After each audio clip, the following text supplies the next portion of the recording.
नमस्कार, स्वागत है आप सभी का डीडी न्यूज पर। आप देख रहे हैं मिड डे प्राइम। मैं हूं ऋतु वर्मा। अगले 1 घंटे में हम बात करेंगे देश भर की बड़ी खबरों की। आज सबसे पहले बात करेंगे बीजेपी अध्यक्ष नितिन नवीन की नई टीम की। किसे मिलेगी इस टीम में जगह, इस पर हम आपको पूरी जानकारी देंगे। बात झारखंड की भी करेंगे, जहां आज एक बार फिर से छात्र और सरकार नेताओं के बीच में बातचीत होगी। लेकिन सवाल यह है कि क्या नतीजा निकलेगा। उधर वंदे मातरम के अपमान पर देश भर में विरोध जारी है, तो ईरान और अमेरिका में एमओयू के 60 दिन पूरे होने के बाद शांति की राह कितनी मुश्किल है, इस पर भी होगी हमारी नजर। लेकिन शुरुआत करेंगे अभी तक की बड़ी खबरों के साथ। भाजपा का कांग्रेस पर निशाना, कहा पीएम मोदी के दिमागी नक्सल वाले बयान से सामने आया कांग्रेस का असली चेहरा। पी चिदंबरम के बयान पर जवाब दे कांग्रेस।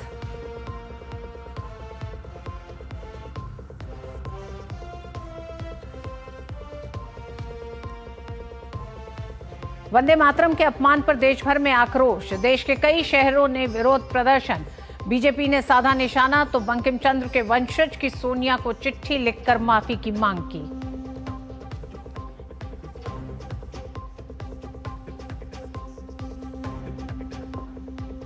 झारखंड में छात्र आंदोलन का आज 24वां दिन। छात्रों ने दिया अल्टीमेटम, सीएम आवास के घेराव की चेतावनी। प्रदेश सरकार और छात्रों के बीच आज हो सकती है बातचीत।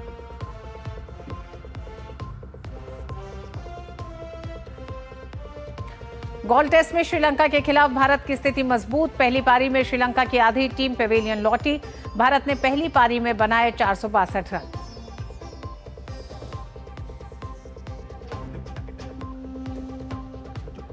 और सावन का सोमवार, नागपंचमी का अद्भुत संयोग। देश भर में सुबह से ही पूजन दर्शन के लिए श्रद्धालु पहुंच रहे हैं शिवालय।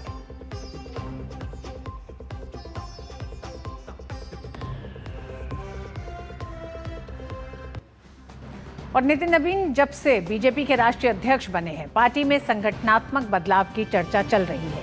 सूत्रों के मुताबिक बीजेपी संगठन में बदलाव का ये काम अब पूरा हो चुका है और जल्दी ही बीजेपी की नई राष्ट्रीय टीम का ऐलान किया जा सकता है। बीजेपी अध्यक्ष नितिन नवीन की नई टीम के ऐलान पर सभी की निगाहें हैं। माना जा रहा है कि बीजेपी की नई टीम में पार्टी युवा और महिला चेहरों को तरजीह दे सकता है, प्राथमिकता दे सकता है। संभावना है कि पार्टी के कई महासचिव बदले जा सकते हैं और कुछ पूर्व और अनुभवी केंद्रीय मंत्रियों को संगठन में भेजा जा सकता है। गौरतलब है कि इस साल जनवरी में जब से नितिन नवीन को बीजेपी का राष्ट्रीय अध्यक्ष बनाया गया है, उसके बाद से नितिन नवीन के नेतृत्व में कई राज्यों में चुनाव हो चुके हैं और बंगाल में जबरदस्त तरीके से जीत हासिल हुई है। और जनवरी में जब नितिन नवीन ने राष्ट्रीय अध्यक्ष का पद ग्रहण किया, ठीक उसके बाद से ही संगठन में एक बड़े बदलाव की चर्चा हो रही थी। संभावित इन चर्चाओं के साथ ही उन चेहरों का चुनाव भी लगभग पूरा हो चुका है। किसी भी समय बीजेपी की एक तरह से जो नई टीम है उसका ऐलान हो सकता है। नितिन नवीन के नेतृत्व में एक नई टीम दिखेगी। युवाओं और महिलाओं को प्राथमिकता दी जा रही है। लेकिन और क्या क्या इस नई टीम के साथ भारतीय जनता पार्टी के 48 साल के सफर के बाद सामने आएगा, उस पर और बात करने के लिए शैलेंद्र हमारे साथ जुड़ गए हैं। शैलेंद्र, संगठन में बड़े बदलाव होने जा रहा है, ये तो तय माना जा रहा है। अब ये कब इसका ऐलान होना है, बस ऐलान का इंतजार हो रहा है। लेकिन नितिन नवीन की प्राथमिकता क्या है? युवा और महिलाओं के चेहरों के साथ साथ और वो कौन से बिंदु हैं जिन्हें लेके ये संगठनात्मक बदलाव होने जा रहा है? ऋतु, जब नितिन नवीन राष्ट्रीय अध्यक्ष बनाए गए थे तब ये बात स्पष्ट तौर पर सामने रख दी गई थी कि भविष्य की भाजपा कैसी हो संगठन के लिहाज से, उसकी एक झलक राष्ट्रीय अध्यक्ष के नाम को लेकर सामने आई थी। और अब जब राष्ट्रीय टीम का ऐलान होने जा रहा है या फिर संभवतः जल्द से जल्द हो जाएगा, तब ये बात बहुत स्पष्ट तौर पर सामने रखी गई है कि नए चेहरों को अब ऊपर लाने की एक तरह से कवायद की गई है, जिसको मंजूरी दी जा चुकी है। जो हमारे सूत्र बता रहे हैं कि लिस्ट को अंतिम मंजूरी मिल चुकी है। सूची में आप देखेंगे कि जो महासचिव होते हैं, यानी सबसे ताकतवर जो पद होता है राष्ट्रीय अध्यक्ष के बाद, संगठन महासचिव बीएल संतोष है, उसमें कोई बदलाव नहीं होगा। जो दो सह संगठन मंत्री होते हैं उनमें कोई बदलाव नहीं होगा। लेकिन उसके बाद जो महासचिव के पद होते हैं उसमें आप देखेंगे कि आधे से ज़्यादा नए चेहरे होंगे। यानी जो मौजूदा महासचिव हैं उसमें कहा जा रहा है कि सुनील बंसल और विनोद तावड़े, ये बने रहेंगे और बाकी चेहरे नए होंगे जिन्होंने सचिव के स्तर पर कोई भूमिका निभाई होगी। जो सबसे चर्चित और पहला नाम उत्तर प्रदेश से आ रहा है, राष्ट्रीय सचिव के तौर पर काम कर रहे हैं, असम के प्रभारी रहे हैं और हाल ही में हम जानते हैं कि निकाय चुनाव की राजस्थान में जिम्मेदारी दी गई हरीश द्विवेदी, उनको राष्ट्रीय महासचिव बनाया जा सकता है, ये बात कही जा रही है। लेकिन इससे भी बड़ी बात ये कही जा रही है कि कई ऐसे चेहरे आप राष्ट्रीय सचिव के तौर पर देखेंगे जो अखिल भारतीय विद्यार्थी परिषद, भारतीय जनता युवा मोर्चा में चुपचाप अपना काम करते रहे और उन्हें ऊपर लाने की पूरी तैयारी हो चुकी है। नाम ऐलान किया जाएगा। 33% बीजेपी संगठन में आरक्षण देती है, लेकिन सिर्फ कार्य समिति में या फिर पदाधिकारियों की टीम में वो आरक्षण नहीं दिखेगा। बड़े पदों और बड़े चेहरों पर, बड़े पदाधिकारी के पदों पर यह आरक्षण दिखने वाला है। तो ये बहुत स्पष्ट है कि महिलाओं को प्रमुख भूमिका में लाने में संगठन ने काम किया है। नितिन नवीन की अगुवाई में जो नई टीम है उसमें तेज तर्रार महिला प्रवक्ता, बाद में उनका ऐलान किया जाएगा। तेज तर्रार चेहरों को राष्ट्रीय टीम में जगह दी जाएगी और इसके साथ ही साथ महासचिव में कम से कम 3 नए चेहरे होंगे जिनकी बात की जा रही है। और यह भी कहा जा रहा है कि कुछ महासचिव जो मौजूदा समय में महासचिव हैं उनको राष्ट्रीय उपाध्यक्ष में उनको एक तरह से आगे उनकी भूमिका की जा सकती है। तो इंतजार ये खत्म हो जाएगा। ये बहुत स्पष्ट तौर पर बता दिया गया है कि अब ज्यादा इंतजार नहीं करना होगा। क्या ये ऐलान कुछ ही घंटों में हो जाएगा, बस इसी पर निगाह है, या फिर अभी समय लगेगा, तो ये देखने वाली बात होगी। जी शैलेंद्र, भविष्य की राजनीति, चाहे वो विधानसभा चुनाव की हो, संगठन को मजबूत करने की हो और संगठन के साथ जमीन पर सरकार को अपनी पकड़ और मजबूत करने की बात हो, युवा चेहरों की जरूरत, जिस तरह से हम देख रहे हैं पूरी राजनीति की धार एक युवाओं को लेकर आगे बढ़ रही है। ऐसे में तेज तर्रार जिस शब्द का आपने इस्तेमाल किया है, तो इससे आप क्या कहना चाहते हैं? महिलाओं और युवाओं में तेज तर्रार नेताओं को चुना जाएगा? ये देखिए, जिन नेताओं में भविष्य के भाजपा के मजबूत टीम बनने का एक मादा हो, तो ऐसा उसमें नहीं है कि कुछ अनुभवी चेहरों को दरकिनार किया जा सकता है। हो सकता है कि किसी अनुभवी नेता की तेज तर्रार दमदार वापसी भी दिखाई दे, अगर महासचिव पद पर नहीं तो उपाध्यक्ष पद पर।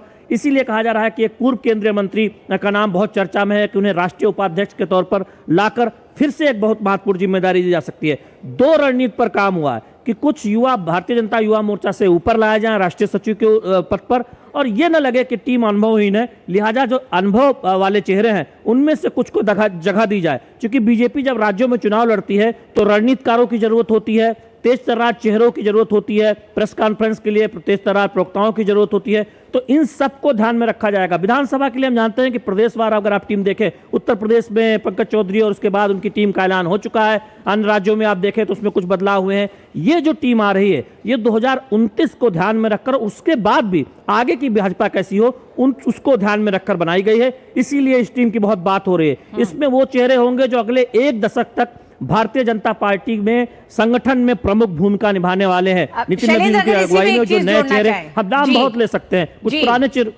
जी बिल्कुल शैलेंद्र, और जो संभावित नाम है उस पर भी अगर हम चर्चा करें, श्रीकांत शर्मा है, पूनम महाजन है, स्मृति ईरानी है, अनुराग ठाकुर हैं, तेजस्वी सूर्या है, ये सब एक तरह से युवा नेता और एक अच्छी जिम्मेदारी लगातार संगठन में संभालते चले आ रहे हैं। तो किस तरह से इनका अगर हम पिछला देखें कि जिस तरह से संगठन को मजबूत किया है, युवाओं के साथ बीच में रहे हैं, तो कैसे एक नई टीम का गठन एक नई भाजपा के साथ, एक भविष्य की भाजपा जब आप बात कर रहे हैं तो उसके साथ होगा, और उसका मुझे लगता है शैलेंद्र आप भी इस बात को मानेंगे कि उसका कोई भी संबंध हालिया घटनाओं से नहीं है, क्योंकि जनवरी में जब नितिन नवीन बने राष्ट्रीय अध्यक्ष, शायद तभी से तय कर लिया था भारतीय जनता पार्टी ने कि पूरी बीजेपी की शक्ल को, नेतृत्व को किस तरह से बदलने जा रहे हैं, युवा करने जा रहे हैं। ये देखिए, आपने बहुत सही बात कही है। बीजेपी लंबे समय का सोचती है और किसी 1-2 घटना से उसका प्रभाव नहीं होता है। और जब नितिन नवीन को राष्ट्रीय अध्यक्ष और उससे पहले कार्यकारी अध्यक्ष बनाया गया था, तभी बीजेपी में पीढ़ीगत बदलाव संगठन के स्तर पर जो होना है उसकी एक रूपरेखा लिख दी गई थी, और जो मेरी जानकारी है कल उसको अंतिम मंजूरी राष्ट्रीय टीम के हिसाब से दे दी गई है। आप जिन चेहरों का जिक्र कर रहे हैं उसमें तमाम अन्य अनुभवी चेहरे हैं, क्योंकि जो राजनीति में है या जाने पहचाने जाते हैं, मीडिया में वो नाम बहुत चलते हैं, चाहे बीडी शर्मा हो, संबित पात्रा हो, या इस तरह के आप देखें कि कुछ और नाम, उत्तर प्रदेश से महेंद्र सिंह हो, जो उत्तर प्रदेश में आप देखें महत्वपूर्ण भूमिका निभा चुके हैं, प्रभारी रह चुके हैं इससे पहले असम की। इस तरह के नामों की चर्चा बहुत है, लेकिन इस टीम में ज्यादा चर्चा उन नामों की होगी जिन पर बहुत चर्चा नहीं हुए, जो चुपचाप अपना काम करते रहे हैं संगठन में, भारतीय जनता युवा मोर्चा में, अखिल भारतीय विद्यार्थी परिषद में, या जो भी जिम्मेदारी दी गई है। दूसरी बात यह है कि संगठन में बीजेपी इस बात पर गंभीरता से विचार कर रही है कि जो नए युवा शामिल हुए हैं भारतीय जनता पार्टी में, क्या उनमें से किसी को जगह दी जा सकती है। ये बहुत बड़ी बात होगी अगर उसमें से कोई चेहरा सामने आता है, तो जो भविष्य की भाजपा है उसकी झलक तो दिखाई देगी। साथ ही साथ जो युवा चेहरे काम कर चुके हैं राष्ट्रीय सचिव के स्तर पर या फिर प्रदेश की टीम में, उनमें से भी कुछ का एलिवेशन तय है। लेकिन सबसे बड़ी बात यह होगी कुछ ऐसे चेहरे सामने आएंगे जिनको कोई राष्ट्रीय स्तर पर अभी बहुत बड़ी भूमिका नहीं मिली थी, प्रदेश स्तर पर वो कार्यकर्ता के तौर पर या फिर प्रदेश की टीम में काम करते रहे थे, उनको ऊपर लाने का काम इस टीम में किया जाएगा। और इसीलिए इस टीम की चर्चा बहुत ज्यादा है। और ये बिल्कुल सही बात है कि हाल की जो घटनाक्रम है आप उससे जोड़कर इसे न देखें, क्योंकि जब नितिन नवीन के नाम का ऐलान हुआ था उससे पहले उनका कार्यकारी अध्यक्ष के नाम का ऐलान हुआ था, तो ये घटनाक्रम तब नहीं हुए थे। तो बीजेपी अगले 2 दशक या अगले 1 दशक की कम से कम राजनीति के लिहाज से भविष्य की भाजपा कैसी हो, 2029 का चुनाव एक ध्यान में रखते हुए इस टीम का ऐलान करने जा रही है, जिसमें बीजेपी के भविष्य के संगठन के चेहरे आपको सामने नजर आएंगे। जी शैलेन, महिलाओं के नेतृत्व में विकास, भारतीय जनता पार्टी एनडीए सरकार लगातार इस बात पर जोर देती रही है। भारतीय जनता पार्टी ने अपने संविधान में बदलाव किया 33% आरक्षण को लेकर, और जिस तरह से प्रधानमंत्री ने स्वतंत्रता समारोह के दिन लाल किले की प्राचीर से एक बार फिर एक तरह से राजनीतिक पार्टियों से और विपक्ष से इस बात का आग्रह किया है कि क्रेडिट भले ही आप ले लें, लेकिन महिलाओं के उस बिल को 33% आरक्षण को अमल में लाने के लिए सहयोग करें। ऐसे में क्या अब जो पार्टी का जो बड़ा फेरबदल होने जा रहा है, इसमें किस तरह से पार्टी अपनी प्रतिबद्धता महिलाओं के आरक्षण या महिलाओं के प्रतिनिधित्व नेतृत्व को लेकर दिखाने जा रही है? ये देखिए, बीजेपी ऐसी पार्टी है जिसने संगठन के स्तर पर 33% आरक्षण पहले ही महिलाओं को दिया हुआ है। लेकिन इस बात की चर्चा होती रहती थी कि महत्वपूर्ण पदों पर महिलाओं की उतनी संख्या नहीं है, यानी कि जो प्रभावशाली पद है संगठन के लिहाज से उसमें महिलाओं को कैसे शामिल किया जाए, इस पर चर्चा हुई है। और उसमें तमाम चेहरे जो मीडिया में सुर्खियों में हैं उनके नामों की चर्चा हो रही है कि क्या उनकी दमदार वापसी हो सकती है, जिसमें स्मृति ईरानी और सरोज पांडे का नाम चर्चा में है। लेकिन जो मेरी जानकारी है कि कुछ युवा चेहरे आ रहे हैं राष्ट्रीय टीम में, राष्ट्रीय सचिव की भूमिका में। उत्तराखंड से एक नाम है, उत्तर प्रदेश से एक नाम है और दक्षिण भारत से एक नाम है, जो मैं भी नाम इसलिए नहीं लेना चाहता हूं क्योंकि हो सकता है कि उनका नाम मैं पक्के तौर पर नहीं कह सकता कि वो राष्ट्रीय टीम में होंगी या नहीं होंगी। लेकिन ये कोशिश की गई है कि कुछ युवा चेहरों को जो प्रदेश स्तर पर जिनको अनुभव है उन्हें राष्ट्रीय टीम में शामिल किया जाए, और कोशिश ये की जाएगी कि कम से कम राष्ट्रीय सचिव स्तर पर महिलाओं की संख्या को बढ़ाया जाए। और 33% जो एक जगह देने की बात है वो हर संगठन में हर जगह पर जहां तक संभव हो सके वहां तक महिलाओं की भागीदारी की जाए, ये कोशिश इस टीम में दिख सकती है। लेकिन कई बार परिस्थितियां ऐसी होती हैं कि कुछ पदों पर अगर आप पदवार देखेंगे तो वो आरक्षण लागू करना उतना संभव नहीं होता। लेकिन राष्ट्रीय टीम में 33% महिलाएं हों, ये कोशिश जरूर की गई है और आपको इस नई सूची में दिखाई भी देगा। जी बिल्कुल शैलेन, जिस तरह से आप कह रहे हैं नितिन नवीन के राष्ट्रीय अध्यक्ष बनने के साथ भारतीय जनता पार्टी ने बहुत साफ कर दिया था कि भविष्य की बीजेपी की सोच क्या होगी, उसकी तस्वीर क्या होगी, और उसी तस्वीर को और मजबूत करते हुए संगठन में बड़े बदलावों की घोषणा कभी भी हो सकती है। जिस तरह से शैलेन लगातार बता रहे हैं कि एक नाम तय किए जा चुके हैं, अंतिम मुहर लग चुकी है, सिर्फ औपचारिक घोषणा तक का इंतजार किया जा रहा है। तमाम वो चेहरे अब और कुछ समय के बाद सामने होंगे जो नए होंगे, जो बड़े पदों के साथ उन चेहरों को बड़ी जिम्मेदारियां दी जाएंगी। बहुत बहुत धन्यवाद शैलेंद्र अभी तक की जानकारी के लिए।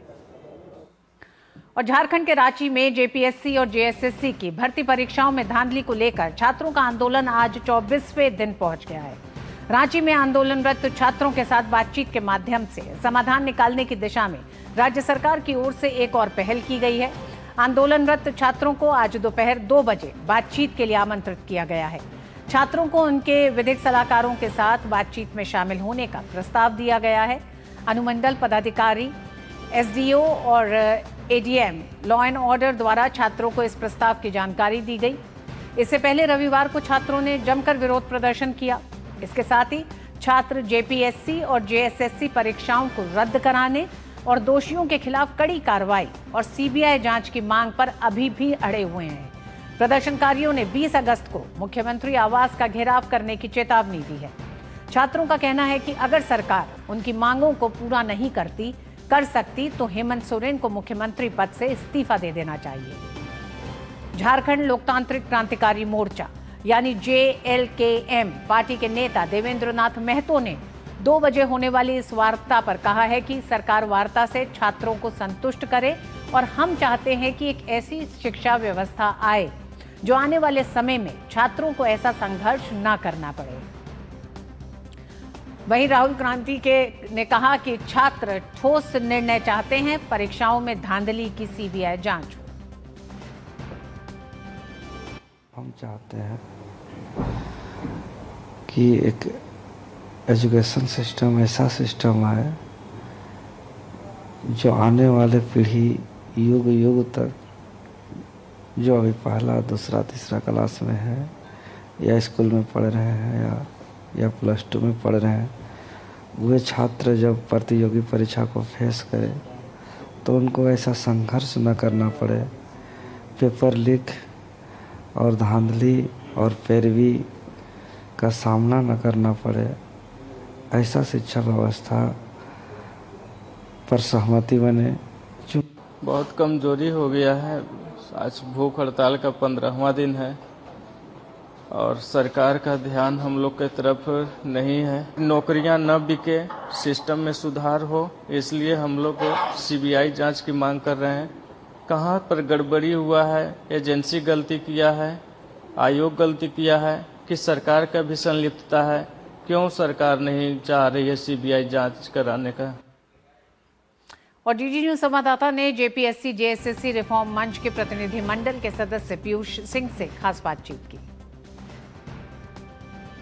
पिछले 24 दिनों से छात्रों का आंदोलन जारी है और अब सरकार की ओर से एक बार फिर बातचीत की पहल की गई है। हमारे साथ JPSC JSSC रिफॉर्म मंच के पीयूष हैं। पीयूष, किस तरीके से सरकार का डेलीगेशन आया था, क्या कुछ आश्वासन मिला है और आज आप लोग बातचीत के लिए जा रहे हैं? हाँ, आज हम लोग बातचीत के लिए जा रहे हैं। ऑफिशियल चैनल से हम लोगों के पास प्रस्ताव आया था, SDO सर और ADM सर यह प्रस्ताव लेकर के आए थे और हम वार्ता के लिए तैयार हैं। हमने तो कभी वार्ता के लिए इनकार किया ही नहीं है। संवाद ही समस्या का समाधान कर सकती है, इस बात से हम लोग भी वाकिफ़ हैं। तो आज सकारात्मक सोच के साथ वार्ता करने जा रहे हैं। अब सरकार की मंशा कितनी गंभीर है छात्रों की समस्याओं के प्रति, यह समय देखने का आ गया है।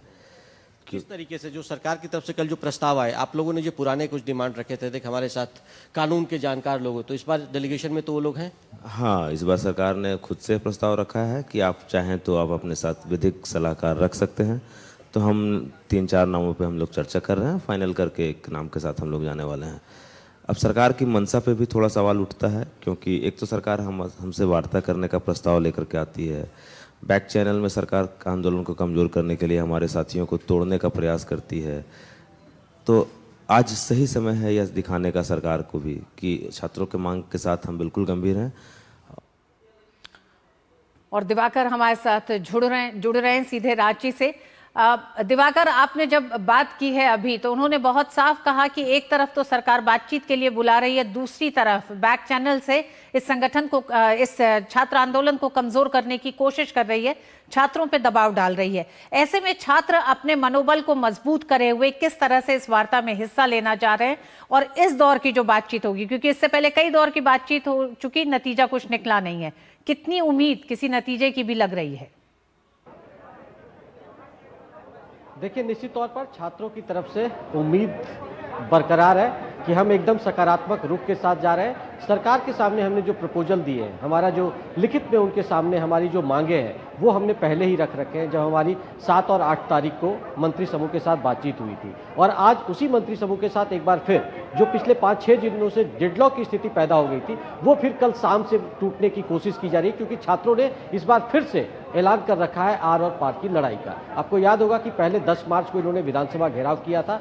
कल इन लोगों ने राहुल गांधी और मुख्यमंत्री हेमंत सोरेन का पुतला जलाया और मुख्यमंत्री सोरेन के अब इस्तीफे की मांग भी ये छात्र समूह कर रहे हैं। दूसरी बात, जो इन्होंने कल तक का सरकार को अल्टीमेटम दिया है कि कल तक अगर कोई रास्ता नहीं निकलता है तो 20 तारीख को, 20 अगस्त को मुख्यमंत्री आवास का घेराव किया जाएगा और ये विधानसभा घेराव से भी बड़ा होगा। तो एक तरीके से छात्र अब आर और पार की लड़ाई के मूड में है और शायद इसीलिए जब छात्रों ने ये ऐलान किया तो सरकार की तरफ से थोड़ी पहल हुई, क्योंकि सरकार पिछली बार भी लगातार जब आंदोलन करीब 10 दिन 15 दिनों तक चला गया, तब जाके सरकार की ओर से बातचीत का वो एक कह सकते हैं संदेश आया और बातचीत की प्रक्रिया शुरू हुई। सरकार ने कुछ दावे किए कि हम इनके 98% मांगों को मान लिए, लेकिन छात्र समूह इसको मानने को तैयार नहीं हुए और छात्र समूह अभी भी इनकी जो पुरानी जो 4-5 मांगे हैं उस पर अभी भी अडिग है कि जेपीएससी पीटी का रिजल्ट जल्द से जल्द रद्द होना चाहिए, उसका नोटिफिकेशन हो जाए। दूसरा, जेएससीसी सीजीएल की जो परीक्षा हुई है उसको तत्काल रद्द किया जाए और पिछले 5-6 वर्षों में जितनी परीक्षाएं टीडीपीएल कंपनी के द्वारा ली गई है सबको सीबीआई उस सब की जांच होनी चाहिए। तो ये तमाम तरह की जो मांगे हैं उस पर छात्र समूह अभी भी अडिग है और इसी प्रपोजल के साथ आज फिर से, अभी आपने सुना है कि पीयूष क्या बोल रहे थे कि कैसे इनके संगठन को तोड़ने की कोशिश हो रही है, छात्रों के मनोबल को तोड़ने की कोशिश हो रही है, उनके हौसले को बिगाड़ने की कोशिश हो रही है। लेकिन छात्र हिलने वाले नहीं है, हिलने वाले नहीं है, क्योंकि लगातार जो इनके साथी हैं जो करीब 14-15 दिनों से भूख हड़ताल पर है, कई लोग अस्पताल पहुंच गए हैं, लेकिन इनका मनोबल नहीं टूटा है। अब वो आर और पार की लड़ाई के मूड में और इसी के जरिए वो आंदोलन को आगे बढ़ा रहे हैं। और सरकार के साथ जब ये अभी टेबल पर जा रहे हैं, यहाँ से उनका डेलीगेशन जो 10 लोगों का नाम उन्होंने फाइनल किया है, पिछली बार भी यही 10 लोग गए थे बातचीत करने के लिए और वो अभी यहाँ से थोड़ी देर पहले निकल गए। 2 बजे मैं आपको वो तस्वीरें दिखाऊंगा कि किस तरीके से ये जो डेलीगेशन है वहाँ पर क्या कुछ वार्ताएं हुई है और मंत्रियों का समूह अब से थोड़ी देर बाद वहाँ पहुंचेगा तो तमाम चीजें साफ होगी। लेकिन सरकार की तरफ से वैसा कोई प्रस्ताव नहीं आया है। जो लगातार छात्र सीबीआई जांच की मांग पर अडिग है उस पर कोई सकारात्मक रुख अभी तक सरकार की तरफ से नहीं है। तो मुझे लगता है, जो मेरे सूत्रों की जानकारी है या छात्र प्रतिनिधियों से जो मेरी बात हुई है, कि आज भी लगता है कि बातचीत बेनतीजा ही रहने वाली है।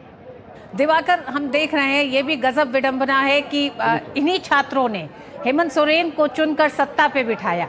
आज इन्हीं छात्रों की मांग है जिसे हेमंत सोरेन को 24 दिन लग गए हैं ये समझने में कि छात्र चाहते क्या है। ये सिर्फ शब्दों का खेल लगता है क्या कि 98% मांगे छात्रों की मान ली गई हैं, जहां छात्र समूह लगातार ये कह रहे हैं कि उनकी मजबूत 3 से 4 मांगे हैं जिन्हें पूरा किया जाए।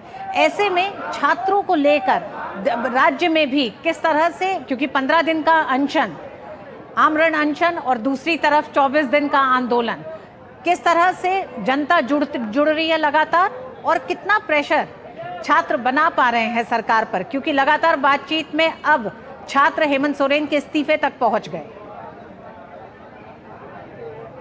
देखिए, निश्चित तौर पर छात्रों का आंदोलन एक सकारात्मक रुख के साथ चल रहा है। इनके संयम, शालीनता को पूरे देश ने देखा है और उन्होंने झारखंड की संस्कृति और सभ्यता का भी परिचय दिया है कि हम आदिवासी ट्राइबल्स, जो दूसरे जंतर मंतर से तुलना झारखंड के अगर इस आंदोलन की जाती है तो हम एकदम बिल्कुल उससे जुदा हैं। हमने बापूगिरी का सहारा लिया है, हमने गांधीगिरी का सहारा लिया है और उसी के जरिए ये आंदोलन लगातार आगे बढ़ रहा है और लगातार ये मैसेज देने की कोशिश है कि हम सरकार से इस बार अपना हक लेकर रहेंगे। और झारखंड में जिस तरीके से नौकरियां, आप चूंकि आंदोलन का बात आपने ऋतु किया कि किस तरीके से यहाँ चल रहा है, तो आपको मैं थोड़ी तस्वीरों के जरिए विकास थोड़ा आप दिखाइए कि देखिए आंदोलन इस तरीके से शांतिपूर्ण तरीके से यहाँ पे चल रहा है। लगातार आप 24वें दिन तक भी आप देख रहे हैं कि छात्र किस तरीके से डटे हुए। ऋतु, ये इनके जज्बे की कहानी है, इनके हौसले की कहानी है जो लगातार बढ़ रहा है। सरकार की ओर से इनके मनोबल और हौसले के तोड़ने के कई प्रयास हुए, जो आपने तस्वीरों में देखा कि एक दिन रात में प्रशासन की टीम पहुंचती है और उसके बाद जो छात्रों का आरोप है कि उनको यहाँ से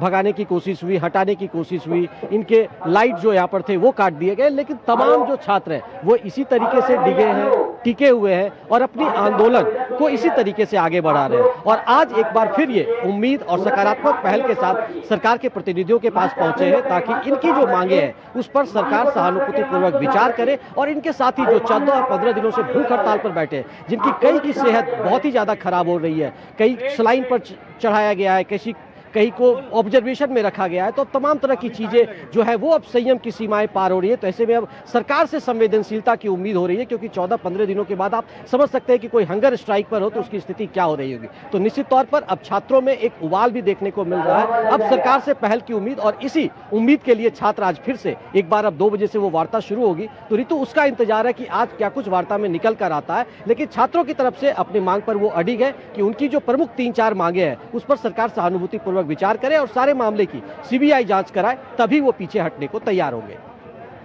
दिवाकर, एक सवाल और, क्योंकि छात्र तो अपनी मांग को लेकर अडिग हैं, वो डटे हुए हैं और उनको लगता है कि ये अब एक निर्णायक लड़ाई के तौर पर पहुंच रही है सरकार के साथ, क्योंकि छात्र सिर्फ अपने भविष्य को लेकर नहीं बल्कि आने वाली पीढ़ी के लिए भविष्य की भी लड़ाई इस समय ये छात्र लड़ रहे हैं।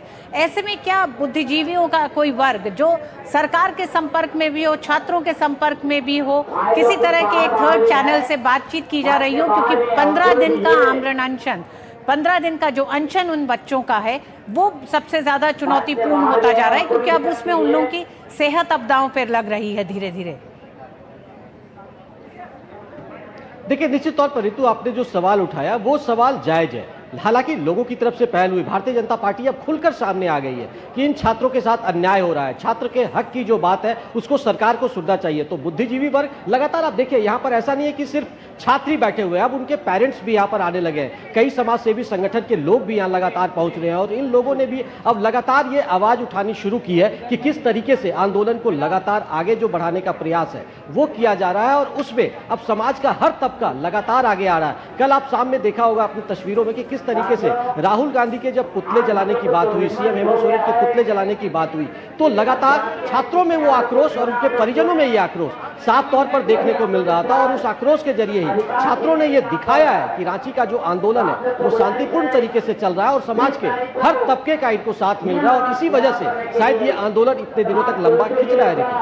जी हाँ, बिल्कुल उम्मीद करते हैं 2 बजे जब छात्र समूह पहुंचेगा सरकार के प्रतिनिधियों से बात करने, तो उम्मीद करते हैं कि ये जो गतिरोध है वो दूर होगा। छात्रों की मांगों पर सरकार और ज्यादा संवेदनशील होकर उन मांगों को मांगने की तरफ आगे बढ़ेगी, वरना 20 तारीख का मुख्यमंत्री के निवास का घेराव का जो ऐलान है, छात्र उस पर और तेजी से आगे बढ़ेंगे। बहुत बहुत धन्यवाद दिवाकर अभी तक की जानकारी के लिए। मीडिया प्राइम में वक्त एक छोटे से ब्रेक का, आप देखते रहिए DD news.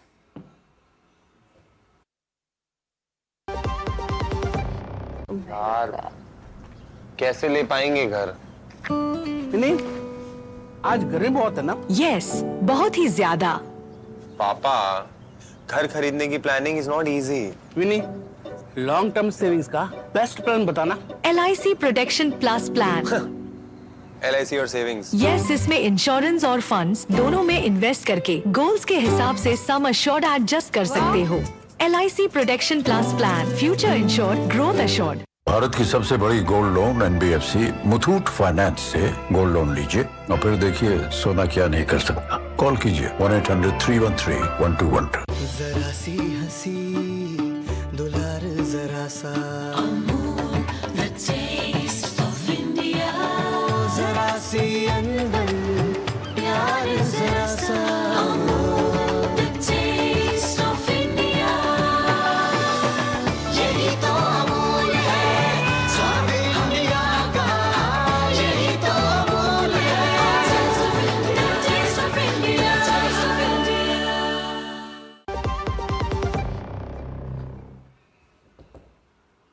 Bhajpa IT cell प्रमुख अमित मालवीय ने झारखंड के छात्र आंदोलन को लेकर राहुल गांधी और मुख्यमंत्री हेमंत सोरेन पर तीखा हमला बोला है। उन्होंने सोशल मीडिया प्लेटफॉर्म X पर लिखा कि राहुल गांधी का हेमंत सोरेन को लिखा ये पत्र न केवल आपत्तिजनक बल्कि बेहद संरक्षणवादी और अहंकारी प्रतीत होता है। इसे पढ़कर ऐसा लगता है कि मानो वो किसी लोकतांत्रिक रूप से निर्वाचित मुख्यमंत्री को सुझाव नहीं बल्कि निर्देश दे रहे हों, और वह भी अपने ही सहयोगी को। अगर राहुल गांधी वास्तव में झारखंड के छात्रों की चिंता करते हैं तो वे स्वयं रांची क्यों नहीं गए? दिल्ली से रांची के लिए सीधी उड़ान है। दिल्ली में बैठकर मुख्यमंत्री को निर्देश देने के बजाय वे रांची जाकर छात्रों से मिल सकते थे, उनकी बात सुन सकते थे और हेमंत सोरेन से सीधे संवाद कर सकते थे। और यदि छात्रों के हित को लेकर उनकी चिंता इतनी गंभीर है तो कर्नाटक के मुख्यमंत्री को उन्होंने ऐसा ही पत्र क्यों नहीं लिखा? उन्होंने आगे लिखा अमित मालवीय ने कि हालांकि इससे हेमंत सोरेन सरकार की जवाबदेही कम नहीं हो जाती। छात्र अपनी जायज मांगों को लेकर लंबे समय से आंदोलन कर रहे हैं। उनकी मांगों की अनदेखी करना और उससे भी बदतर उनके साथ अकल्पनीय बर्बरता होना गंभीर विषय है। हेमंत सोरेन को अब तक जवाबदेही और पारदर्शिता सुनिश्चित कर देनी चाहिए थी। ये पत्र राजनीतिक हस्तक्षेप से आगे बढ़कर स्पष्ट रूप से ओवररीच है। वहीं राष्ट्रगीत वंदे मातरम को लेकर देश की राजनीति में सियासी तूफान खड़ा हो गया है।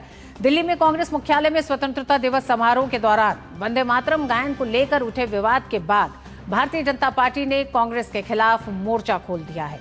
गृह मंत्री अमित शाह, बीजेपी अध्यक्ष नितिन नवीन और अन्य वरिष्ठ नेताओं ने इस कथित घटना को राष्ट्रगीत, संविधान और देश के स्वतंत्रता सेनानियों का अपमान बताया है। बीजेपी ने 24 घंटे के भीतर कांग्रेस नेतृत्व से पूरे देश से सार्वजनिक माफी मांगने की मांग की है। वहीं दूसरी तरफ कांग्रेस ने सभी आरोपों को सिरे से खारिज कर दिया है। कांग्रेस का कहना है कि ये केवल एक गलतफहमी थी और बीजेपी असली मुद्दे से ध्यान भटकाने के लिए विवाद खड़ा कर रही है। उत्तर प्रदेश, मध्य प्रदेश और दिल्ली समेत देश के कई राज्यों में बीजेपी और भारतीय जनता युवा मोर्चा के कार्यकर्ताओं ने मशाल और कैंडल मार्च निकालकर जोरदार प्रदर्शन किया। बीजेपी नेताओं ने इस मामले को लेकर कर्नाटक और दिल्ली के थानों में औपचारिक शिकायतें भी दर्ज कराई हैं।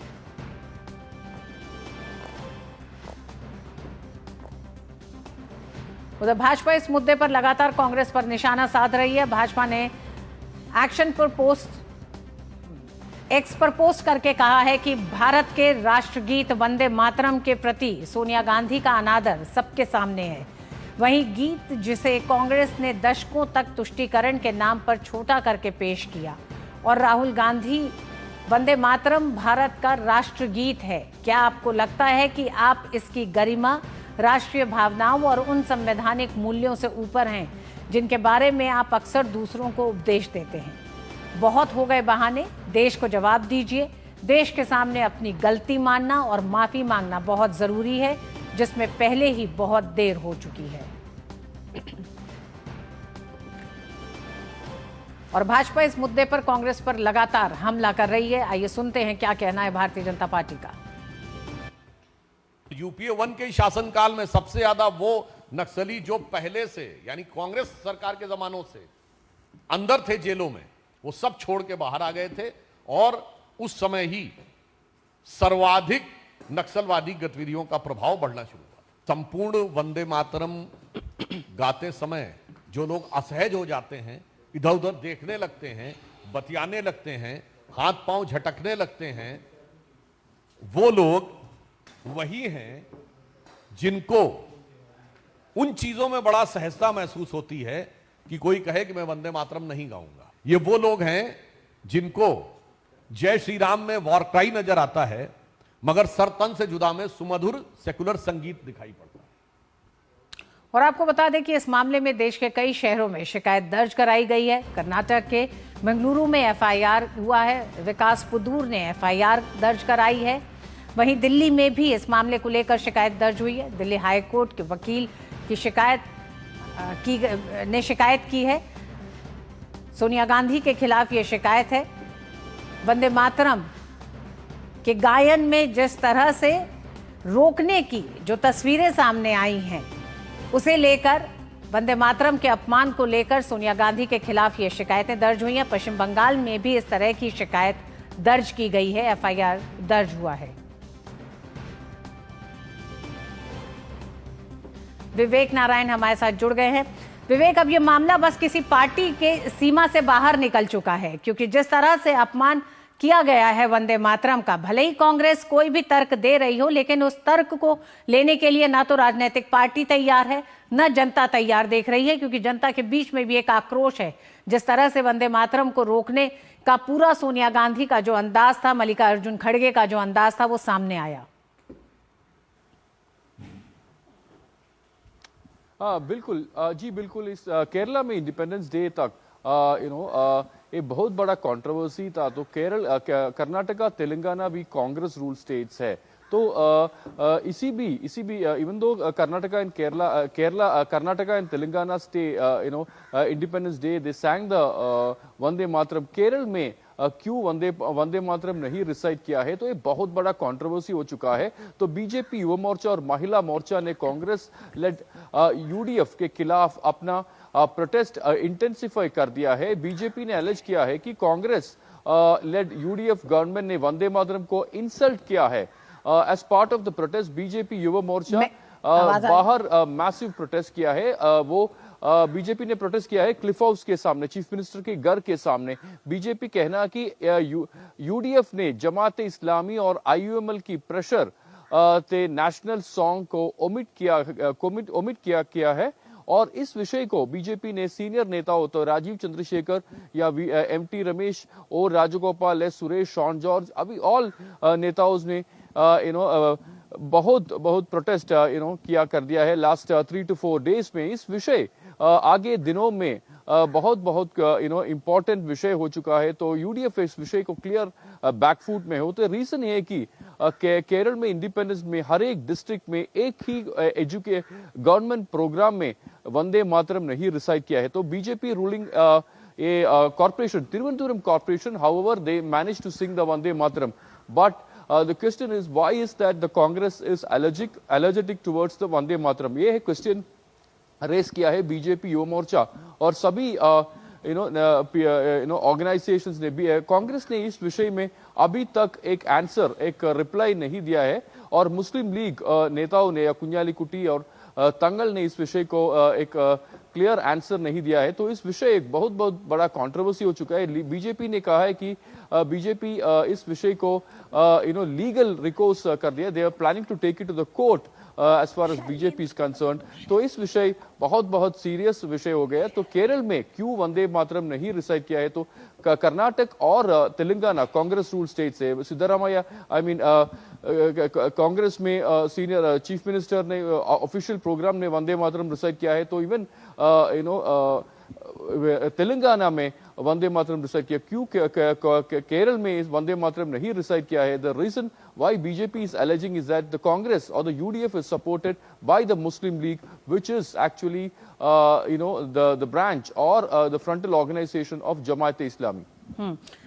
विवेक, क्या इससे पहले भी इस बार तो यूडीएफ ने नहीं वंदे मातरम को एक तरह से इंडिपेंडेंस डे के इस प्रोग्राम में इंक्लूड किया है, लेकिन इससे पहले एलडीएफ का भी क्या यही तरीका होता था? नहीं, एलडीएफ गवर्नमेंट में इसी तरफ तरीका नहीं होता था। एलडीएफ गवर्नमेंट में इसी तरफ कंट्रोवर्सी नहीं हो चुका है। तो वंदे मातरम तक ऐसी कंट्रोवर्सी नहीं हो चुका है। तो एलडीएफ गवर्नमेंट में ऑफिशियल प्रोग्राम ने वंदे मातरम रिसाइट किया है। तो उस समय में इसी तरह कंट्रोवर्सी नहीं हो चुका है। तो इस समय एक official circular has gone on the 12th of August। In the official circular by the General Secretary, it was clearly said that the Vande Mataram should be sung as per the orders of the Home Ministry। बिल्कुल, क्योंकि अब वंदे मातरम को, ठीक कह रहे हैं आप विवेक, क्योंकि अब वंदे मातरम को पूरा संपूर्ण गाया जाना है और ये बाकायदा संसद से पास हुआ ये एक तरह से कानून के तौर पर है कि जो इसका पालन नहीं करेगा उसको सजा भुगतनी पड़ेगी, वो अपमान की श्रेणी में आएगा वंदे मातरम को लेकर। वही हमने देखा जिस तरह से दिल्ली में कांग्रेस मुख्यालय में जब वंदे मातरम का गायन शुरू हुआ और उसको किस तरह से रोकने की कोशिश की गई, उसके खिलाफ गुस्सा है। तो वहीं केरल में जहां खुद कांग्रेस की सरकार है, वहां केरल में कांग्रेस ने वंदे मातरम का गायन ही बंद कर दिया। तो ये उससे भी बड़ा एक तरह से एक जुर्म के तौर पर है कांग्रेस के नाम पर, और उसका एक आक्रोश जनता के बीच में है कि वंदे मातरम को लेकर कांग्रेस की मानसिकता बहुत साफ हो गई है। बहुत बहुत धन्यवाद विवेक पूरी जानकारी के लिए। और आइए बात करेंगे अब हम हॉर्मुज स्ट्रेट की। उसको लेकर अमेरिका और ईरान के बीच में एक बार फिर तनाव बढ़ता दिख रहा है। अमेरिकी राष्ट्रपति डोनाल्ड ट्रंप ने हॉर्मुज स्ट्रेट को लेकर बड़ा दावा किया है। ट्रंप का कहना है कि हॉर्मुज पर अमेरिका का नियंत्रण है और इसे अमेरिकी इलाका घोषित किया जा सकता है।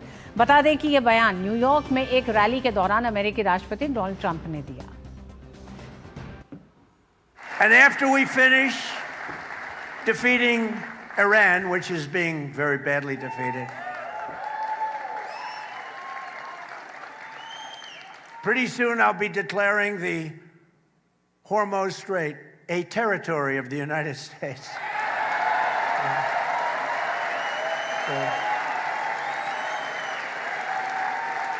Essentially, that's what it is. We have the blockade. No ships get through unless we want them to. But, and how about Venezuela? Venezuela was a one-day war. And now we work great with them. We've taken in millions and millions of barrels of oil.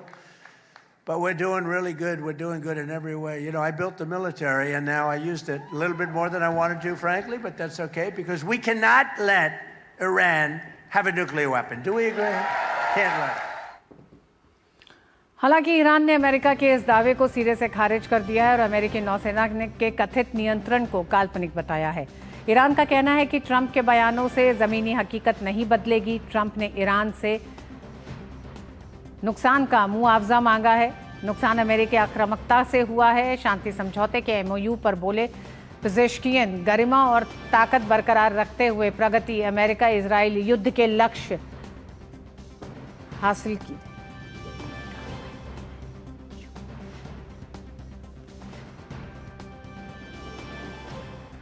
Iran का America पर पलटवार है। अमेरिकी Israel युद्ध के लक्ष्य को युद्ध में नुकसान हुआ है, लेकिन लक्ष्य नहीं हारे हैं।